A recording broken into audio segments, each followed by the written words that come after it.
The village was alive. The sun beat down, warm and comforting. Children's laughter filled the air. Women sang as they pounded millet. Men returned from the hunt, smiles etched on their faces. This was their home, nestled deep in the savannah, the heart of Africa. The air smelled of dust and life.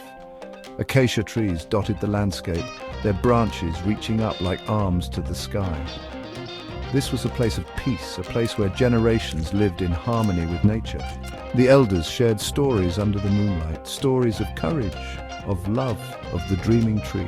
This tree was more than just wood and leaves. It was a legend whispered from parent to child. It was said to hold the wisdom of their ancestors, the secrets of the earth. The dreaming tree was where fears were faced and destinies were revealed. It was a beacon of hope, a silent guardian of their tribe. But the land was changing. The rains had not come. The earth was parched and cracked. Fear crept into the hearts of the villagers. A fear as dry and relentless as the desert wind. Their laughter faded, replaced by worried whispers. They needed a miracle. They needed the dreaming tree. Lebo, the village leader, felt the weight of his people on his shoulders. He was a man of strength and courage, his eyes reflecting the wisdom of many seasons.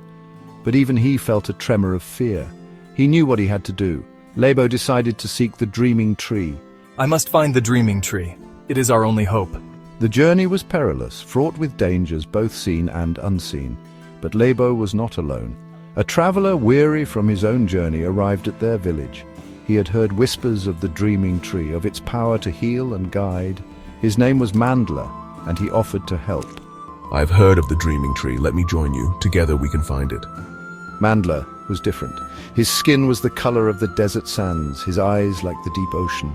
He carried himself with a quiet strength, a calmness that intrigued the villagers. Though he came from a distant land, they welcomed him. They needed his hope. Together, Lebo and Mandla set out. Their journey would test them, push them to their limits. But they carried the hope of their people in their hearts. They carried the belief that somewhere, in the vastness of the savannah, the dreaming tree awaited. Their journey took them across scorching plains. The sun beat down mercilessly, testing their resolve.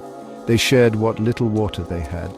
They helped each other through the toughest terrains. Each day brought them closer, not just to their destination, but also to each other. Here, take some water. We must conserve it. Thank you, Lebo. We will make it through this. They faced wild beasts, their eyes glowing in the night. They encountered tribes who did not share their language, their customs strange and unfamiliar.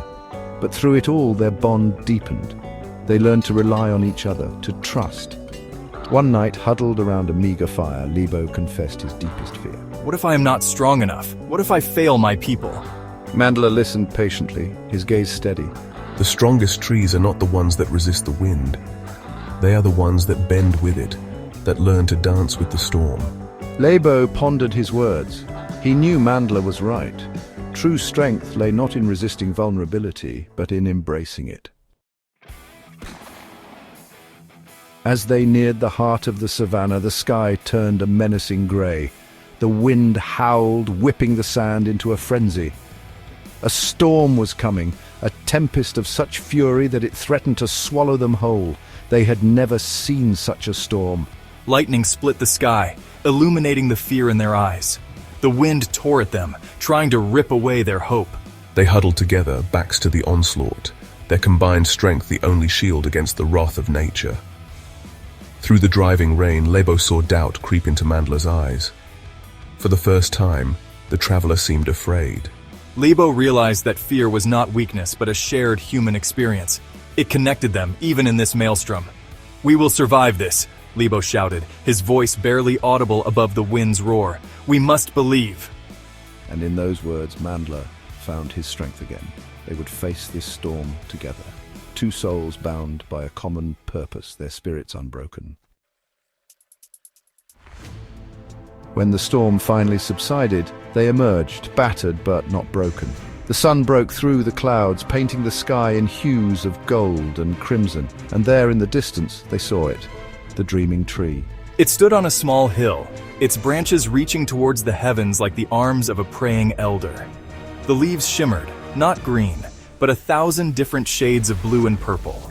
An aura of peace and tranquility emanated from it, beckoning them closer.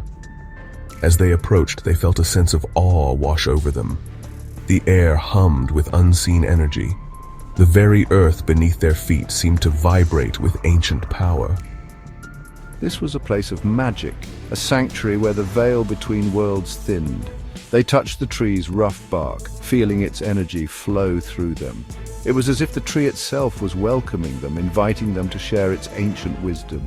This was not just a tree, they realized. This was a living, breathing entity, a conduit to something far greater than themselves.